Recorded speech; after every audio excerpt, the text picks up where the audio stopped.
असम विधानसभा चुनाव में किस तरीके से सभी पार्टियां तैयारी कर रहे हैं, लेकिन इन सब के बीच में केंद्रीय कृषि मंत्री शिवराज सिंह चौहान भी पहुंचे हैं, पब्लिक मीटिंग्स भी करेंगे।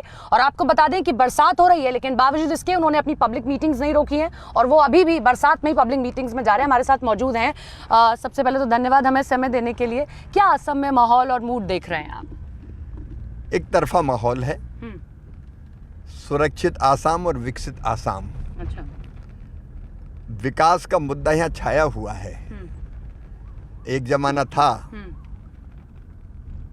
जब असम में विकास के चिन्ह दिखाई नहीं देते थे, लेकिन आज तो असम में विकास का ऐसा सूर्योदय हुआ है जो सारे देश को आश्चर्यचकित कर रहा है, अचंभित कर रहा है।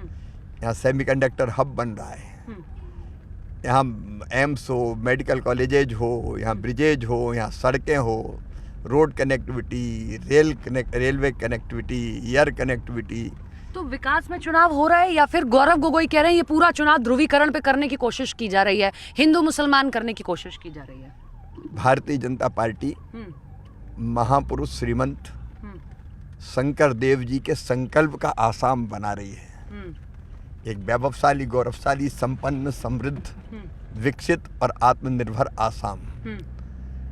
कांग्रेस का विकास से कोई लेना देना है नहीं और इसलिए केवल झूठे आरोप लगाने की उनकी आदत है। कांग्रेस की हालत खराब है, इसलिए बौखलाए हुए हैं।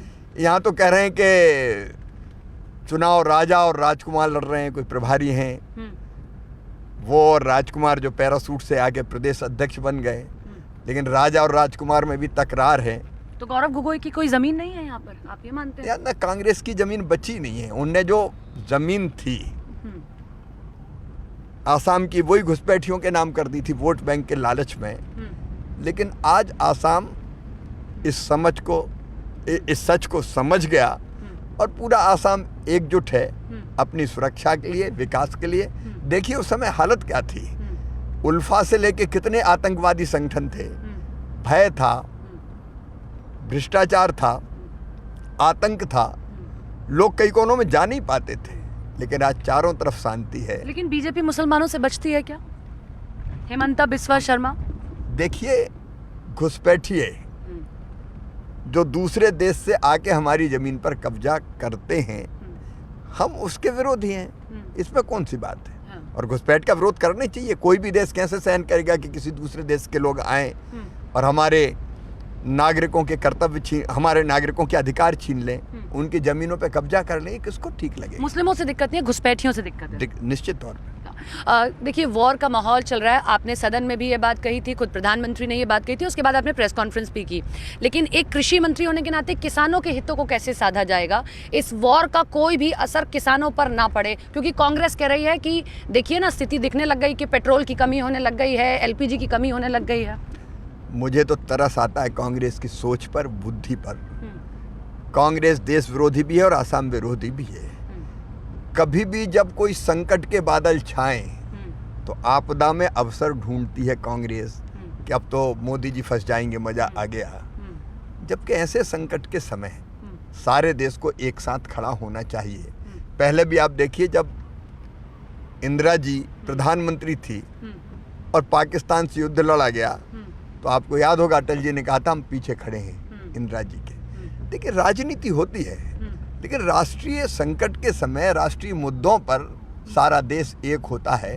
ये घटियापन है कि आपदा में भी अवसर देख के उसका राजनीतिक लाभ उठाएं, ये राजनीतिक अवसरवादिता का निकृष्टतम उदाहरण है। भारत मुश्किल में तो नहीं है इस वॉर में? तो मुश्किल का सवाल ही नहीं है। देखिए युद्ध है तो युद्ध के परिणाम सबको भुगतने पड़ते हैं। मतलब हम अलग थलग दुनिया से नहीं है। भारत भी दुनिया का एक हिस्सा है, हम भी दुनिया के एक देश हैं। तो चुनौतियां आती है, संकट आते हैं, लेकिन प्रधानमंत्री नरेंद्र मोदी जी के नेतृत्व में हम हर संकट से पार पाते हैं और कोई भी दिक्कत जनता को ना हो इसके लिए हर संभव प्रयास। किसानों को कोई दिक्कत नहीं। फर्टिलाइजर हमारे पास आज की तारीख में पूरा स्टॉक है हमारे पास। कल क्या होगा इसका इंतजाम करने में हम लगे हुए हैं। एक आखिरी सवाल, कांग्रेस ये कह रही है कि देखिए पाकिस्तान भी मध्यस्थता की बात कर रहा है, तो हमारे पीएम क्यों नहीं मध्यस्थता कर रहे हैं या उनकी तरफ क्यों नहीं देखा जा रहा है, जब यूक्रेन और रशिया में मध्यस्थता की बात कही गई थी उनकी ओर से? ये विदेश नीति के मामलों पर ऐसे चलते चलते नहीं बोला जाता। हाँ, लेकिन आपको लगता है कि इंडिया का स्ट्रॉन्ग स्टैंड है इस पूरे युद्ध में? देखिए, भारत शांति चाहता है, युद्ध नहीं शांति, हम्म। संघर्ष नहीं समन्वय, घृणा नहीं प्रेम। बाकी देशों से तो अच्छी स्थिति में हैं हम, ये निश्चित मानते हो? तौर पर अरे आसपास के जो देश हैं, दुनिया के देश हैं, क्या कह रहे हैं, लेकिन भारत आज बहुत मजबूत स्थिति में है। हमारे अन्न के भंडार भरे हुए हैं, कोई दिक्कत नहीं होगी। अब संकट की छाया तो पड़ेगी, लेकिन उससे निपटेंगे। मोदी जी है तो दिक्कत नहीं है, मोदी है तो मुमकिन है। बहुत शुक्रिया हमसे बात करने के लिए। तो शिवराज सिंह चौहान जी हमारे साथ थे, केंद्रीय कृषि मंत्री। भाई, कई बातों पर उन्होंने अपनी बातों को रखा, मुद्दों पर, कि किस तरीके से असम में बीजेपी बड़े बहुमत से सरकार बना रही है, और दूसरी बड़ी बात कि इस युद्ध के माहौल में भारत अच्छी स्थिति में, और खासतौर पर किसानों को किसी तरीके की कोई कमी नहीं होगी।